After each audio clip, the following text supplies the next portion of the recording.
আসসালামু আলাইকুম রহমতুল্লাহি ওয়া বারাকাতুহু। প্রিয় দর্শক, সবাই কেমন আছেন? আশা করছি সবাই অনেক অনেক ভালো আছেন। আলহামদুলিল্লাহ, আল্লাহর রহমতে আমি অনেক ভালো আছি। দর্শক, আজকে আপনাদের সামনে যে বিষয় নিয়ে আলোচনা করব সেটা হলো নামাজের বিধান। পাঁচ ওয়াক্ত নামাজ আমাদের জন্য ফরজ করা হয়েছে। নামাজ ইসলামের 5 রোকনের দ্বিতীয় রোকন এবং শ্রেষ্ঠ ইবাদত। তো নামাজের বিষয়ে আপনাদের সামনে আমি আলোচনা করার চেষ্টা করব, খুবই সংক্ষিপ্ত আলোচনা।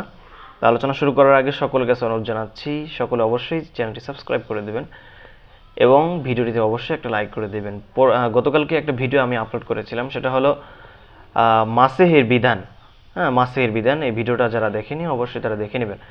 তো আমরা কথা না বাড়িয়ে আমাদের মূল আলোচনার মধ্যে চলে যাচ্ছি। নামাজ ইসলামের 5 রোকনের দ্বিতীয় রোকন এবং শ্রেষ্ঠ ইবাদত, কেননা তা আল্লাহর সঙ্গে বান্দার সম্পর্ক ও বন্ধন সৃষ্টি করে। নামাজ সম্পর্কে কোরআন হাদিসের জোর তাগিদ ও ফজিলত এসেছে। সুতরাং নামাজের প্রতি আমাদের খুব যত্নবান হওয়া উচিত এবং নামাজের মাসাইল জেনে পূর্ণ হক আদায় করে নামাজ পড়া উচিত।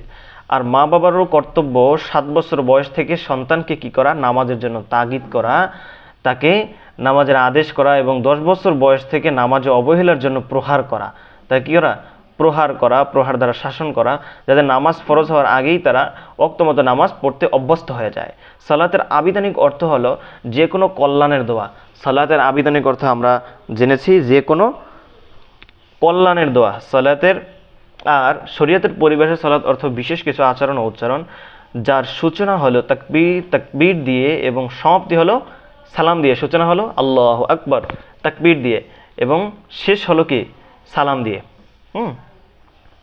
এরপরে নামাজ কয় প্রকার? নামাজ হলো 3 প্রকার। নামাজ 3 প্রকার আমরা জানি। নামাজ 3 প্রকার: ফরজ, ওয়াজিব, নফল। ফরজ, ওয়াজিব, নফল। ফরজ হলো প্রতিদিনের 5 ওয়াক্ত নামাজ এবং জুমার নামাজ। ওয়াজিব নামাজ হলো 4টি। ওয়াজিব নামাজ হলো 4টি, আমরা অনেকেই জানি, অনেকেই জানি না। বিতির 2 ঈদের নামাজ শুরু করার পর ভঙ্গ করা নফল নামাজ এবং তাওয়াফের 2 রাকাত, অর্থাৎ হজে গেলে যেই 2 রাকাত তাওয়াফের 2 রাকাত, অর্থাৎ আমরা অনেকেই জানি তাওয়াফের 2 রাকাত। নামাজ ফরজ হওয়ার জন্য শর্ত হলো মুসলিম হওয়া। 1 নম্বর শর্ত হলো মুসলিম হতে হবে। 2 নম্বর প্রাপ্ত বয়স্ক হওয়া এবং সুস্থ মস্তিষ্ক হওয়া। সুতরাং কাফিরের উপর, বালকের উপর, পাগলের অর্থাৎ মানসিক ভারসাম্যহীন ব্যক্তির, মানসিক ভারসাম্যহীন ব্যক্তির উপর নামাজ পড়া ফরজ হবে না। সুন্নাত নামাজ 2 প্রকার: সুন্নতে মুআক্কাদা, সুন্নতে জায়েদা বা নফল। সুন্নাত নামাজ 2 প্রকার: সুন্নতে মুআক্কাদা, সুন্নতে জায়েদা বা নফল। নামাজ তরককারীর বিধান। আমরা এবার জানব নামাজ তরককারীর কি বিধান। নামাজ তরককারীর বিধান আমরা এখন জানব। কেউ যদি নামাজের বিধান অস্বীকার করে, নামাজ তরক করে, তবে সে কাফির হবে এবং ইসলামের গণ্ডি থেকে বের হয়ে যাবে। কত বড় কথা দর্শক, আপনি চিন্তা করে দেখেছেন? কেউ যদি নামাজের বিধান অস্বীকার করে, নামাজ তরক করে, তবে সে কাফির হবে এবং ইসলামের গণ্ডি থেকে বের হয়ে যাবে। পক্ষান্তরে যদি নামাজের ফরজিয়াত স্বীকার করে, অলসতার কারণে নামাজ তরক করে, অর্থাৎ নামাজের ফরজিয়াত নামাজ স্বীকার করে, ফরজিয়াত কি করে? স্বীকার করে, কিন্তু অলসতার কারণে নামাজ তরক করে, অলসতার কারণে কি করে? নামাজ তরক করে, তবে সে কাফির নয় বরং ফাসিক। তাকে তাওবা করতে, নামাজ আদায় করতে বলা হবে। নামাজের ওয়াক্ত। এই নামাজের ওয়াক্তটা বলার পরে দর্শক আমাদের আলোচনা শেষ হয়ে যাবে। দিন রাতের 5 ওয়াক্ত নামাজের জন্য রয়েছে নির্ধারিত সময়। নামাজকে নির্ধারিত সময় আদায় করা জরুরি। ওয়াক্তের আগে নামাজ পড়লে তা সহি হবে না। পক্ষান্তরে ওয়াক্তের পরে কাজা করলে নামাজ তো আপনার হয়ে যাবে, কিন্তু বিনা ওজরে হলে গুনাহগার হবে। নিচে প্রত্যেক ফরজ নামাজের রাকাত সংখ্যা ও সময় উল্লেখ করা হলো। 1 নম্বর, ফজরের নামাজ 2 রাকাত। ফজরের নামাজ 2 রাকাত। ফজরের সময় শুরু হয় ফজরের সাদিক থেকে, সূর্যোদয়ের মাধ্যমে ফজরের সময় শেষ হয়। তাহলে 1 নম্বর কি জানো আমরা? ফজরের নামাজ কখন শুরু হয়? ফজরের নামাজ হলো 2 রাকাত। ফজরের সময় শুরু হয় ফজরের সাদিক থেকে, সূর্যোদয়ের। তো ফজরের সাদিক থেকে কি? পূর্ব দিগন্তে প্রথমে লম্বালম্বী শুভ্র আলোক রশ্মি দেখা যায়। পূর্ব দিগন্তে প্রথমে লম্বালম্বী, প্রথমে লম্বালম্বী, পরেরটা আসছি, শুভ্র আলোক রশ্মি দেখা দেয়। তারপর আবার অন্ধকার হয়, তারপর আবার অন্ধকার হয়। এটাকে বলে ফজরের কাজির। আমরা যারা না জানি, আগে জানতাম না, জেনেছি আলহামদুলিল্লাহ। এটা রাতের অংশ। তারপর প্রস্থে ফর্সা দেখা দেয়। তারপর প্রস্থে, আগে দেখাইতো লম্বা, এবার কি? প্রস্থে ফর্সা দেখা দেয় এবং তা বাড়তেই থাকে। তা কি করে? 12 থেকে, এটাকে বলে ফজরের সাদিক, অর্থাৎ এই সময় আপনার ফজরের সময় শুরু হয়। দুই ফজরের মাঝে সময়ের ব্যবধান হলো 12 মিনিট। এই যে ফজরে কাজির এবং ফজরে সাদিক, কাজিব সাদিক, এই দুই সময়ের অর্থাৎ এই দুইটা এর মধ্যে সময়ের ব্যবধান হলো 12 মিনিট। 12 মিনিট সময়ের মধ্যে এটা পরিবর্তন হয়ে যায়। তো দ্বিতীয় নম্বরে জোহরের নামাজ। জোহরের নামাজ হলো 4 রাকাত। আমরা সকলেই জানি জোহরের ফরজ নামাজ হলো 4 রাকাত। সূর্য যখন মধ্য আকাশ থেকে হেলে পড়ে, আমরা তো বর্তমানে তো নেটের যুগ, বর্তমানে টাইমের যুগ, আমরা টাইম দেখি, ক্যালেন্ডার দেখি, কিন্তু এই যে বিষয়গুলো, এখানে যে বিষয়গুলো, এগুলো হলো আসল বিষয়। হ্যাঁ, আসল বিষয়, অর্থাৎ কখন কি পড়তে হবে, কখন পড়লে হবে, নানা কথা, এটা অর্থাৎ আসল যেই বিষয়টা। আগের কালের মানুষ, তারা তখন তো ঘড়ি ছিল না, ক্যালেন্ডার ছিল না, ডিজিটাল ব্যবস্থা ছিল না, তারা তখন এভাবেই কি করতো, এভাবেই তারা নির্ণয় করতো যে কখন নামাজ পড়তে হবে, কখন পড়তে হবে না, এই বিষয়টা। সূর্য যখন মধ্য আকাশ থেকে হেলে পড়ে তখন জোহরের সময় শুরু হয়। সূর্য যখন মধ্য আকাশ থেকে হেলে পড়ে তখন জোহরের সময় শুরু হয় এবং মূল ছায়া বাদে প্রতিটি বস্তুর ছায়া যখন দ্বিগুণ হয়ে যায়, তখন জোহরের সময় শেষ হয়। এটা আবু হানিফা রাহমাতুল্লাহির মতে এবং পরবর্তী আলিমগণের উপরেই ফতোয়া দিয়েছেন। সাহাবাদের মতে যখন মূল ছায়া বাদে প্রতিটি বস্তুর ছায়া তার সমগুণ হয়ে যায় তখন জোহরের সময় শুরু হয়। অর্থাৎ আবু হানিফা রাহমাতুল্লাহির মতে দ্বিগুণ হতে হবে, আর দ্বিগুণ হলে তাহলে জোহরের সময় শেষ হয়, আসরের সময় শুরু হয়। এবং সাহাবায়নের মতে অন্য অন্য উলামায়ে কেরাম যারা আছে তাদের হলো ওইটার সমপরিমাণ।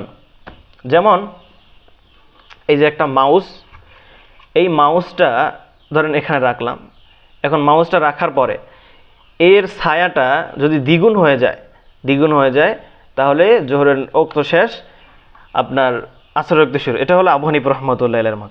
অন্যান্য উলামায়ে কেরাম, অন্যান্য সাহাবানের মত, এটা হলো আপনার এই যে এটার ছায়ার সমপরিমাণ, এটার সমপরিমাণ যদি হয়ে যায় তাহলে আপনার জোহরের সময় শেষ হয়ে যায়, আসরের সময় কি হয়, তখন আসরের সময় শুরু হয়। এটা হলো সাহাবানের মত।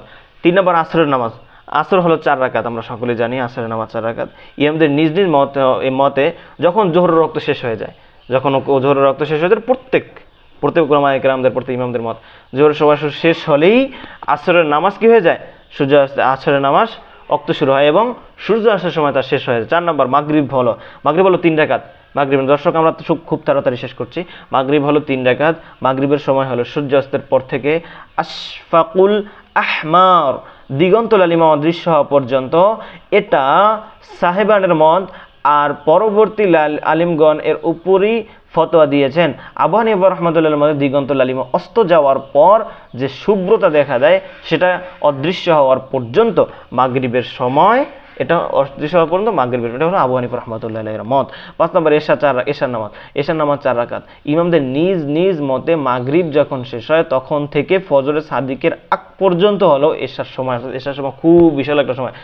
এর সময় বিতরের নামাজ ওয়াজিব। এশা ও বিতরের সময় অভিন্ন, তবে এশার নামাজ আদায়ের পর বিতির আদায় করতে হয়। সুতরাং এশার আগে বিতির পড়া হলে এশার পর পুনরায় তা আদায় করা ওয়াজিব। উত্তর মেরু ও দক্ষিণ মেরু অঞ্চলে সূর্য অস্ত যাওয়ার একটু পরেই সূর্য উঠে যায়, সেখানের বাসিন্দারা এশার নামাজ কাজা করবে। আর যে সকল মেরু অঞ্চলে 6 মাস দিন 6 মাস রাত, সেখানে 24 ঘন্টা হিসাব করে নামাজ আদায় করবে। এই হলো আলোচনা। এরপরে দর্শক, আমরা কিছু মাসালা জানি, মাসালাগুলো খুবই গুরুত্বপূর্ণ। মাসালাগুলো যদি আমরা না জানি অবশ্যই বিপদের সম্মুখীন, জানলে উপকার হবে। 1 নম্বর, ওজরে বিনা ওজরে কোনোভাবেই 2 ফরজ নামাজ এক ওয়াক্তে পড়া জায়েজ নয়। শুধু হাজিগণ আরাফার ময়দানে ইমামের সঙ্গে জোহরের ওয়াক্তে জোহর ও আসর একত্রে পড়বেন এবং মুজদালেফায় পৌঁছার পর ইমামের সঙ্গে মাগরিব ও এশা একত্রে পড়বেন। এটা হলো হাজিদের ক্ষেত্রে। 3 নম্বর, 3 সময়ে ফরজ ওয়াজিব ও কাজা আদায় করা জায়েজ নয়। 3 সময়ে ফরজ ওয়াজিব ও কাজা নামাজ আদায় করা যায়। 3 সময়টা কখন? 1 নম্বর, উদয়ের পর সূর্য উঁচু হওয়া পর্যন্ত, সকালবেলা ফজরের নামাজের পরে আমরা যখনই আপনার সূর্য উঠে যায়, অর্থাৎ সূর্য ওঠার সময় যখন হয়ে যায় তখন থেকেই আমরা কি করি, এশাক নামাজ অনেকে পড়ি, কিন্তু এটা পড়া যাবে না। সূর্য যখন উদয় হবে পরিপূর্ণভাবে তখন এটা পড়া উত্তম। তখন কি করা, এই নামাজটা তখন পড়া, আদায় করা, অর্থাৎ তখন জায়েজ হবে। তো আর এর আগে পড়লে জায়েজ হবে না। 6 নম্বর, সূর্য যখন মধ্য আকাশে থাকার সময় থেকে ঢেলে পড়া পর্যন্ত, ঠিক আছে। গ নাম্বার সূর্য বিবর্ণ হওয়ার পর অস্ত যাওয়া পর্যন্ত, তবে সেদিনের আসর এ সময় পড়া যাবে। অনেক সময় অনেক মানুষ ব্যস্ততার মধ্যে থাকে, বিভিন্ন কাজবাজের মধ্যে থাকে, তখন যদি পড়ে নেয় তখন অসুবিধা নেই, বিভিন্ন কাজ থাকতে পারে মানুষের, তখন কিন্তু আগে পড়াই উত্তম দর্শক। আগে আমরা পড়ার চেষ্টা করবো, আগে আমরা পড়ে নেব। 4 নম্বর, এই 3 সময়ে যা ওয়াজিব হবে তা তখন আদায় করা যাবে, তবে মাকরু হবে। যেমন ওই সময়গুলোতে সিজদার আয়াত তেলাওয়াত করলো বা জানাজা হাজির হলো, তখন তেলাওয়াতের সিজদা করা এবং জানাজা পড়া মাকরু হবে, এবং বরং উত্তম হলো বিলম্ব করে নিষিদ্ধ সময়ের পরে আদায় করা। এই 3 সময়ে যে কোনো নফল পড়া মাকরুহে তাহরিমি। এই 3 সময় কোনো আপনার নফল পড়া মাকরুহে তাহরিমি। দর্শক, আমরা অনেকক্ষণ যাবত আমরা যারা ছিলাম তাদেরকে আমার অন্তরস্থল থেকে অসংখ্য ধন্যবাদ। আমরা অনেক কিছু শিখেছি, পাশাপাশি আমরা সকলে চ্যানেলটি সাবস্ক্রাইব করে দেবো এবং আমার প্রত্যেক ভিডিও দেখার জন্য আপনারা অবশ্যই বেল আইকনটি বাজিয়ে দেবেন। আসসালামু আলাইকুম ওয়া রাহমাতুল্লাহি ওয়া বারাকাতুহু।